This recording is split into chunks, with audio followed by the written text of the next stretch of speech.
नमस्कार। आज हम और आप मिलकर कुंडली के बारे में चर्चा कर रहे हैं। जन्म लग्न कुंडली। जन्म लग्न कुंडली में 12 भाव हुआ करते हैं और इन 12 भावों में पहला भाव लग्न कहलाता है। कुंडली में लग्न का बड़ा महत्व होता है, क्योंकि हम जीवन में किस पुरुषार्थ के साथ पैदा हुए हैं, यह सारी बातें लग्न के ऊपर ही निर्भर करती हैं।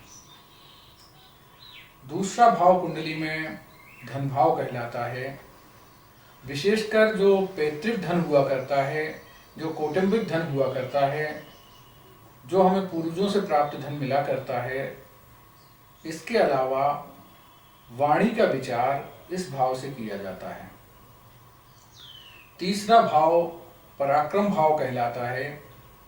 यहाँ से बंधु बांधवों का भी विचार किया जाता है और किस तरीके से हमें पुरुषार्थ करना है, इन बातों की जानकारी यहाँ से प्राप्त होती है।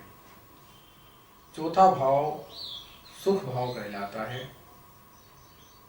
चौथे भाव माता का भाव भी होता है। मातृ सुख कितनी मात्रा में हमें प्राप्त होगा, माता के सुख के अलावा घर, मकान, वाहन इत्यादि का सुख भी इसी भाव से देखा जाता है। पंचम भाव जो संतान भाव भी कहलाता है। विद्या भाव, विद्या का स्तर भी इसी भाव से देखा जाता है। जीवन में हम कितनी शिक्षा ग्रहण करेंगे, इस बारे में जानकारी इस भाव से प्राप्त होती है। छठवां भाव शत्रु स्थान कहलाता है।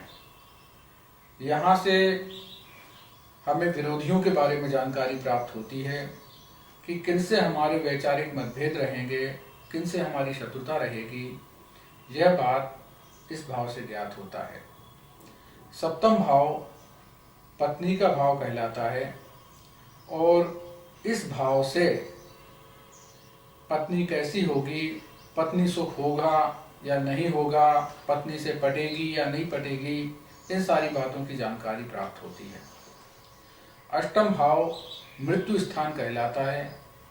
इस भाव से व्यक्ति की मौत किन स्थितियों में हो सकती है, इस बारे में विचार किया जाता है।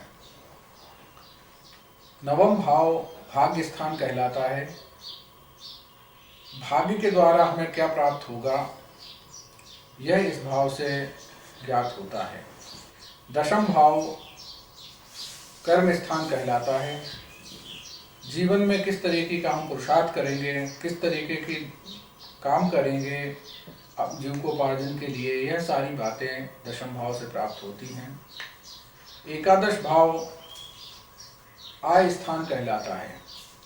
एकादश स्थान से ज्ञात होता है कि जो दशम स्थान पर हमने पुरुषार्थ किया हुआ है, उससे हमें किस तरीके का लाभ प्राप्त होगा, ये सारी बातें एकादश भाव से प्राप्त होती हैं।